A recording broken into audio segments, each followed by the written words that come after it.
अब पहले तो सीबीआई, ईडी अगर कांग्रेस नेताओं के खिलाफ कार्रवाई करती थी तो आप लोग सवाल उठाते थे, लेकिन मनीष सिसोदिया वाले मामले में क्या आपको लग रहा है कि सीबीआई की जांच सही दिशा में आगे बढ़ रही है? और आम आदमी पार्टी की ओर से जो तर्क गढ़े जा रहे हैं, उनका यह कहना है कि शराब मंत्री को, चूंकि वो शिक्षा मंत्री रहते हुए बहुत अच्छा काम कर रहे हैं, इस वजह से वो विरोधियों की आंखों की किरकिरी बने हुए हैं।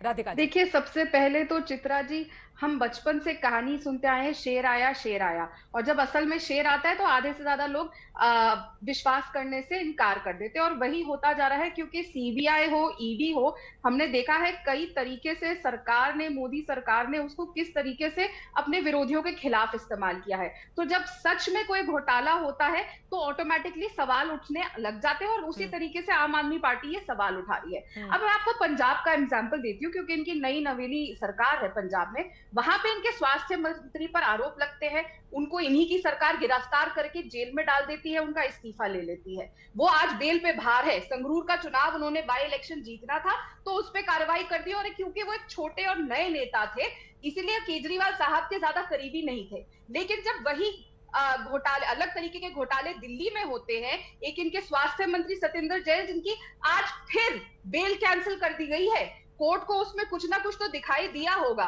मैं मानती हूं जब कोई बेल पे बाहर होता है, क्योंकि ये लॉ कहती है जब आप बेल पे बाहर होते हैं तो इसका मतलब कि आप पे जांच चल रही है, you are not guilty until proven. तो उनके पंजाब के मंत्री तो बेल पे बाहर है, लेकिन सत्येंद्र जैन की बार बार बेल कैंसिल, रिजेक्ट हो रही है। क्यों आज तक उनका इस्तीफा नहीं लिया गया? मनीष सिसोदिया पे आरोप लग रहे हैं, जांच हो रही है, उनका इस्तीफा अभी तक सामने नहीं आया है। क्यों? क्योंकि वो केजरीवाल के दोनों साथी हैं। वो तो कह रहे हैं लोकप्रियता मेरी बढ़ती जा रही है। राधिका खेड़ा जी वो कह रहे हैं अरविंद केजरीवाल की इतनी लोकप्रियता बढ़ती जा रही है, इस वजह से आप लोग उनको बेवजह परेशान करने के लिए निशाने पर ले रहे हैं। देखिए, क्या शिक्षा नीति है सिसोदिया साहब की, जिसके ये बड़े बड़े लेखों के पीछे ये छिपना चाह रहे हैं? ये कैसी शिक्षा नीति है जो आके एक्साइज में जब आ जाती है, ये उम्र शराब पीने की कम कर देते हैं? ये देश के बच्चों को, आने वाली नस्लों को क्या सिखा रहे हैं कि और जल्दी शराब पीना शुरू करिए, और ज्यादा शराब पिए। 23 से आप ड्राई डेज लाके 3 दिन पे ले आते, किसको फायदा पहुंचाना चाह रहे हैं? 23 दिन अगर साल में देश दिल्ली में ड्राई डे होंगे तो इसमें इनको इतनी तकलीफ क्या थी? और सबसे महत्वपूर्ण बात, जब दिल्ली जूझ रही थी, आपने भी कई शो करे थे और आपने भी देखा था, चाहे सोशल मीडिया हो, वीडियो भी आए थे, और हमने असली हालत देखी थी। दिल्ली में लोग सांस लेने के लिए तड़प रहे थे चित्रा जी, ऑक्सीजन नहीं था, दवाइयां नहीं थी, हम सबने अपने परिवार वाले खोए, 20,000 से ज्यादा लोग दिल्ली में मरे। तब ये लोग क्या कर रहे थे? शिक्षा की, अपनी एक्साइज की पॉलिसी बदल रहे थे। उस समय सरकार की गंभीरता और उस सब की जिम्मेदारियां किस तरफ थी? एक्साइज पॉलिसी बदलने की। और आज जो उनके डिफैक्टो पंजाब के मुख्यमंत्री है राघव चड्ढा, आप देखिएगा हर रोज किसी टीवी चैनल पर जाके बोल रहे होते कोरोना था तो हम क्या करें, हमें तो एक्साइज का ध्यान देना था। क्या वो 2 साल एक्साइज की पॉलिसी बदलना इतना महत्वपूर्ण था कि ज्यादा महत्वपूर्ण ये था कि दिल्ली की जनता के पास ऑक्सीजन पहुंचे? ठीक है सैयद अब्बास जी, सवाल तो महत्वपूर्ण है ना, और सबसे ज्यादा जो महत्वपूर्ण सवाल वो ये है कि जब भी आपसे शराब नीति को लेकर सवाल पूछा जाता है तब आप शिक्षा को बीच में लेकर आते हैं।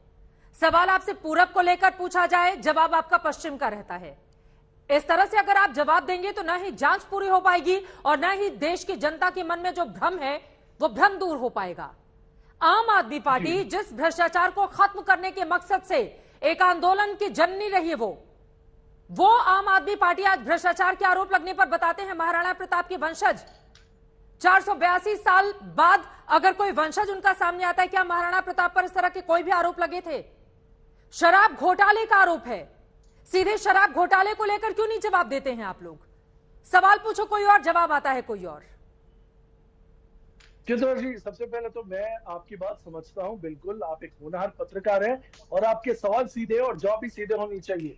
जो आपके तमाम जो प्रवक्ता हैं, जो तमाम जो सीनियर लीडर है, मेरा भी उनसे यही विनती है कि ये सीधे सवालों का सीधा जवाब दे। लेकिन राजनीतिक विश्लेषक होने के नाते राधिका खेड़ा जी को मैं हालांकि बहुत आश्चर्यचकित हो गया हूं। वही सीबीआई, ईडी, आईटी जो 14 घंटे श्रीमान राहुल गांधी के पीछे थी, जो सोनिया गांधी के पीछे थी, तभी तो आपको बहुत खटक रही थी। अचानक से आपको सीबीआई, ईडी, आईटी में समझो कि क्या हो गया, ये एक हृदय परिवर्तन हो गया आपका। और दूसरी बात, मेरे काबिल दो शहजाद पूनावाला जो है बता रहे थे कि ये बस एक मनगढ़ंत बातें करते। चित्रा जी, बात करने दीजिए प्लीज। बोलिए बोलिए बोलिए। वो हाँ। कह रहे थे, जी जी, शुक्रिया शुक्रिया चित्रा जी, वो कह थोड़ा रहे थे शराब कि घोटाले पर भी बोलिएगा। राधिका से मैं जवाब ले लूंगी, लेकिन शराब घोटाले पर भी जरा बोलिए। जी बिल्कुल, शराब मामले में घोटाला हुआ या नहीं हुआ है? जी हुआ बिल्कुल, या नहीं मैं हुआ? बता तो रहा हूँ ना चित्रा जी, एक मिनट। हाँ, तो बता रहे थे कि विस्की और वाइन का जो सेल्स परसेंटेज है ऊपर आ गया, लेकिन लॉसेस हो गया 140 करोड़ वेवर और तमाम बातें। अरे भैया, बातें पे बात, तोतलेबाजी, जुमलेबाजी, प्रूफ है तो दिखाओ। सीबीआई का कन्विक्शन ऑर्डर दिखाओ हाईकोर्ट ऑर्डर, कन्विक्शन ऑर्डर दिखाओ, मनीष सिसोदिया पे मनी ट्रेल दिखाओ। देखिए, बातें करना कोई भाजपा के प्रवक्ताओं से सीखे, इनको सिर्फ बातें करना आता है, आरोप पे अरे आरोप जांच करना तो आता है। होने देंगे ना। आरोप अब है, सैयद अब्बास साहब, तो सीबीआई दिखाओ, जांच कर रही है पूरे उसका मामले सबूत में। दिखाओ। क्या कौन दिखाए? आरोप से कुछ नहीं होता। सीबीआई जांच कर रही है ना चित्रा जी, पूरे आरोप मामले तो कोई की। भी लगा सकता है। अरे सीबीआई जांच कर रही है सैयद अब्बास साहब। कोई भी आदमी आरोप लगा सकता है। आरोप कई है, ऐसे तो सबूत राज्य हैं दिखाओ। जहां पर पुलिस कर्मी, अगर उनके ऊपर भरोसा नहीं होता है तो सीबीआई जांच की सिफारिश की जाती है। सीबीआई पूरे मामले की जांच कर रही है।